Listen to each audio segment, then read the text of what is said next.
এই মুহূর্তে পাওয়া আপডেট আন্তর্জাতিক সংবাদে আপনাদের স্বাগত। শুরুতেই শিরোনাম, এরপরেই থাকবে বিস্তারিত। শুরুতেই জানিয়ে দিব, এখনই যুদ্ধ বন্ধ করুন, না হলে অবস্থান পাল্টাবে আমেরিকা, বন্ধু নেতানিয়াহুকে হুঁশিয়ারি বাইডেনের। এরপরে জানিয়ে দিব, 3 দেশে মার্কিন সামরিক সহায়তার সমালোচনা করেছে পুতিন। এরপরেই জানিয়ে দিব, সামান্যতম ভুল করলে ইসরায়েলের জীবনে অমানিসা নেমে আসবে বলে মন্তব্য। জানাবো ইসরায়েলের বিরুদ্ধে পাল্টা হামলার বিষয়ে যা জানালো ইরান। এবং সর্বশেষ জানিয়ে দিব, জাপানের হিরোশিমা নাগাসাকিকে মার্কিন ধ্বংসলীলা এবং গাজায় পারমাণবিক হামলার বিপজ্জনক চিন্তা। শুনছিলেন শিরোনাম, এখন বিস্তারিত। তবে তার আগে ভিডিওটিতে একটি লাইক ও কমেন্টস করে এই সংবাদ সম্পর্কে আপনার মূল্যবান মতামত জানিয়ে দিন কোন স্থান থেকে আমাদের সংবাদ শুনছেন ও দেখছেন। চ্যানেলটি সাবস্ক্রাইব করুন সবার আগে সত্য ও নির্ভরযোগ্য সংবাদ শুনুন। এখনই যুদ্ধ বন্ধ করুন, না হলে অবস্থান পাল্টাবে আমেরিকা, বন্ধু নেতানিয়াহুকে হুঁশিয়ারি জো বাইডেনের। এখনই যুদ্ধবিরতি করতে হবে গাজায়, ইসরায়েলকে চূড়ান্ত সময়সীমা বেঁধে দিল আমেরিকা। যুদ্ধবিরতি না হলে ইসরায়েলের প্রতি নিজেদের অবস্থান বদলে ফেলবে বলে হুঁশিয়ারি দিলেন মার্কিন প্রেসিডেন্ট জো বাইডেন। গাজার আমজনতার মৃত্যু আটকাতে অবিলম্বে পদত্যাগ করতে হবে বলে বেনিয়ামিন নেতানিয়াহুকে সাফ জানিয়ে দিয়েছে মার্কিন প্রেসিডেন্ট। গত 6 মাস ধরে গাজায় ইসরায়েল বনাম হামাস যুদ্ধ চলছে। প্রথম দিকে ইসরায়েলের পাশে থাকলেও ধীরে ধীরে অবস্থান বদলের পথে হাঁটছে ওয়াশিংটন। কয়েকদিন আগেই রাষ্ট্রসংঘ ইসরায়েলের বিরুদ্ধে প্রস্তাবে ভেটো দেয়নি আমেরিকা।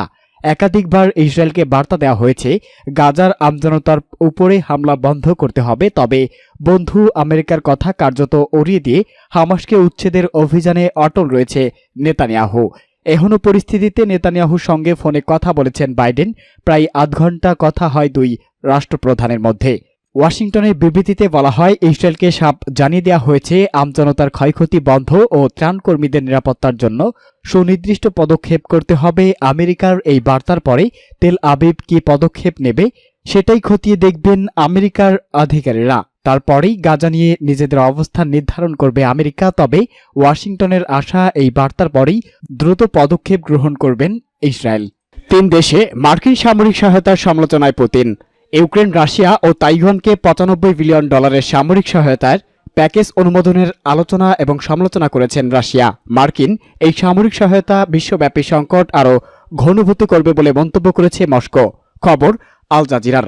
রাশিয়ার পররাষ্ট্র মন্ত্রণালয়ের মুখপাত্র মারিয়া জাখারোভা বলেছে, ইউক্রেন, ইসরায়েল ও তাইওয়ানের জন্য $95 বিলিয়ন মার্কিন সহায়তা প্যাকেজের অনুমোদন সারা বিশ্বে সংকটকে আরও গভীর করবে। তিনি বলেছেন, কিয়েভ সরকারকে সামরিক সহায়তা সন্ত্রাসী কার্যকলাপের সরাসরি পৃষ্ঠপোষকতা।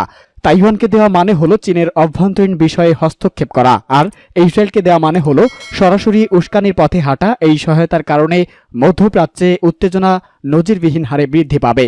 এর আগে গতকাল ইউক্রেন, ইসরায়েল ও তাইওয়ানকে সামরিক সহায়তা দিতে বহুল আলোচিত $95 বিলিয়ন সহায়তা প্যাকেজের অনুমোদন দিয়েছে মার্কিন কংগ্রেসের নিম্নকক্ষ প্রতিনিধি পরিষদ। কট্টর রিপাবলিকান আইন প্রণেতা এই প্যাকেজের বিরোধিতা করলেও বড় ধরনের দ্বিদলীয় সমর্থন পেয়েই বিষয়গুলো পাশ করেছে। সহায়তা বলে ইউক্রেনের জন্য $60.94 বিলিয়ন, ইসরায়েলের জন্য $26 বিলিয়ন এবং তাইওয়ান সহ ইন্দো প্যাসিফিকের জন্য $8.92 বিলিয়ন রাখা হয়েছে। কংগ্রেসের সহায়তায় বিল পাশ হওয়ার পর ইউক্রেনের প্রেসিডেন্ট ভ্লাদিমির জেলেনস্কি যুক্তরাষ্ট্রকে ধন্যবাদ জানিয়েছে। বলেছে, মার্কিন আইন প্রণেতারা ইতিহাসকে সঠিক পথে রাখতে অগ্রসর হয়েছে। তবে এবার প্রতিনিধি পরিষদের প্যাকেজটি পাশ হওয়াতে ডেমোক্রেট সংখ্যাগরিষ্ঠ মার্কিন কংগ্রেসের উচ্চকক্ষ সিনেটে পাঠানো হবে। সেখানে এটি পাশ হলে তা বাইডেনের কাছে পাঠানো হবে এবং তিনি সই করলে বিলগুলো আইনে পরিণত হবে। ফলে এই 3 দশকে এই সহায়তা দিতে আর কোনো বাধার মুখে পড়বে না মার্কিন প্রশাসন। সামান্যতম ভুল করলে ইসরায়েলের জীবনে অনামিশা নেমে আসবে বলে মন্তব্য। তেহরানে খতিব বলেছে, ইহুদিবাদী ইসরায়েল সামান্যতম ভুল করলে কিংবা ইরানি জাতির বিরুদ্ধে আগ্রাসন চালানোর কোনো ধরনের চেষ্টা করলে তার জীবনে ঘোর আমানিশা নেমে আসবে। আয়াতুল্লাহ সৈয়দ আহমদ খাতামি তেহরানের বিশ্ববিদ্যালয় চত্বরে অনুষ্ঠিত জুমার নামাজের খুতবায় এই হুঁশিয়ারি উচ্চারণ করেছেন। তিনি বলেছে, ইহুদিবাদীরা সামান্যতম কাপুরুষতা দেখালে ইরানের সশস্ত্র বাহিনী তাদেরকে দাঁতভাঙা জবাব দেবে। সম্প্রতি ইরানের দক্ষিণাঞ্চল ইসলামী বিপ্লবী গার্ড বাহিনী বা আইআরজিসির চালানো সামরিক মহড়ার ব্যাপারে ইসরায়েল যে প্রতিক্রিয়া দেখিয়েছে সে সম্পর্কে আয়াতুল্লাহ খাতামি বলেছে, ইরানের প্রতিরক্ষা নীতি আত্মরক্ষামূলক এবং সম্প্রতি মহড়ার উদ্দেশ্যও ছিল দেশ রক্ষা করা, কিন্তু ইসরায়েল যদি ইরানে আগ্রাসন চালানোর কথা ভাবে তাহলে আইআরজিসির ক্ষেপণাস্ত্র বর্ষণ করে তেল আবিবের দিনগুলোকে রাতের ঘোর অন্ধকার বানিয়ে দেয়া হবে। এ সময় মার্কিন সন্ত্রাসী হামলার জেরে সোলাইমানির শাহাদাতের বার্ষিকী উপলক্ষে বলেন, ইরান ইরাকে অবস্থিত মার্কিন ঘাঁটি আইন আল আসাদে ক্ষেপণাস্ত্র হামলা চালিয়ে আমেরিকাকে বড় ধরনের চপেটাঘাত করেছে, কিন্তু চূড়ান্ত প্রতিশোধ সেদিনই নেওয়া সম্ভব হবে যেদিন সোলাইমানিকে হত্যার নির্দেশ দানকারী ট্রাম্প থেকে শুরু করে ওই নির্দেশ বাস্তবায়নে জড়িত প্রতিটি ব্যক্তির বিচার করা সম্ভব হবে।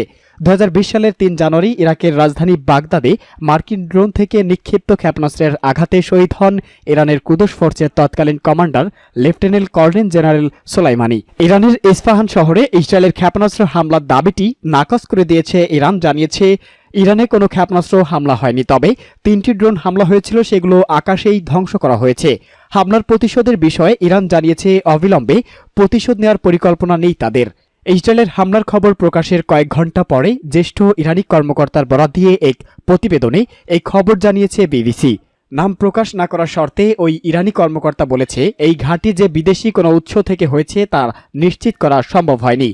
আমরা বাইরে থেকে কোনো আক্রমণের সম্মুখীন হইনি এবং চলমান আলোচনা হামলার চেয়ে অনুপ্রবেশের দিকেই বেশি ঝুঁকছে। এদিকে মাত্র কয়েক ঘন্টা আগে একজন ইরানি বিশ্লেষক দেশটির রাষ্ট্রীয় টিভিকে বলেছে, ইস্পাহানে বিমান প্রতিরক্ষা দিয়ে যে মিনি ড্রোনগুলোকে গুলি করা হয়েছিল সেগুলো ইরানের ভিতর থেকেই উড়ানো হয়েছে। অপরদিকে আন্তর্জাতিক পরমাণু শক্তি সংস্থা নিশ্চিত করেছে যে ইরানের পারমাণবিক গবেষণা কেন্দ্র বা স্থাপনাগুলোতে কোনো ক্ষয়ক্ষতির ঘটনা ঘটেনি। এদিকে একজন ইরানি বিশ্লেষক দেশটির রাষ্ট্রীয় টিভিকে বলেছে, ইস্পাহানে বিমান প্রতিরক্ষা দিয়ে যে মিনি ড্রোনগুলোকে গুলি করা হয়েছিল সেগুলো ইরানের ভিতর থেকেই অনুপ্রবেশকারীরা উড়িয়েছিল। জাপানের হিরোশিমা নাগাসিতে মার্কিন ধ্বংসলীলা এবং গাজায় পারমাণবিক হামলার বিপজ্জনক চিন্তা। দ্বিতীয় বিশ্বযুদ্ধের সময় হিরোশিমা নাগাসিতে অনাবিক বোমা ফেলেছিল যুক্তরাষ্ট্র। এর জেরে জাপানের আত্মসমর্পণ ত্বরান্বিত হয়েছে। চূড়ান্ত জয় পায় মার্কিন জোট। মিশিগানের দক্ষিণাঞ্চল থেকে নির্বাচিত কংগ্রেসের সদস্য টিম ওয়ালবার্গ গত 25শে মার্চে নিজেদের নির্বাচনী এলাকায় একটি টাউন হলে ভোটারদের সামনে দেওয়া ভাষণে এমন মন্তব্য করেছিলেন। জাপানের শহর দুটি মার্কিন বাহিনীর অনাবিক বোমা ফেলার প্রসঙ্গ টেনে টিম ওয়ালবার্গ গাজায় এই পন্থা অবলম্বনের কথা বলেছে। সেই সঙ্গে গাজায় মার্কিন সহায়তা বন্ধ করারও আহ্বান জানিয়েছে তিনি। গাজাবাসীকে মানবিক সহায়তা দিতে মার্কিন প্রশাসনের ডলার খরচ করে নিয়ে প্রশ্ন তুলেছেন আইন প্রণেতা। টিম ওয়ালবার্গ বলেছেন, আমরা মনে করি গাজাবাসীর জন্য আমাদের এটি অর্থ ও খরচ করা উচিত হবে না। মার্কিন এই আইন প্রণেতা আরও বলেছে, নাগাসি আর হিরোশিমার মতো করে দরকার হলে দ্রুত এই যুদ্ধ শেষ করতে হবে। দ্বিতীয় বিশ্বযুদ্ধের সময় জাপানের দুটি বড় শহরে পারমাণবিক বোমা বর্ষণের ঘটনাকে বারবার সামনে আনা প্রবণতা একটি বিপজ্জনক বিষয়।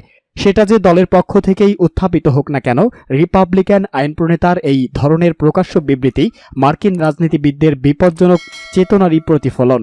জাপানি সাম্রাজ্যবাদ এবং ফিলিস্তিনের মুক্তি আন্দোলনের মধ্যে ভিত্তিহীন তুলনাকে উচ্চস্বরে নিন্দা জানিয়ে তা জোরালোভাবেই প্রত্যাখ্যান করা উচিত। এ কারণে হল ইহুদিবাদী ও শ্বেতাঙ্গ বর্ণবাদীরা ফিলিস্তিনি জনগণের বিরুদ্ধে ইসরায়েলের ব্যাপক গণহত্যা ও ধ্বংসযজ্ঞকে ন্যায্য হিসেবে প্রমাণ করতে এই ধরনের নানা প্রসঙ্গ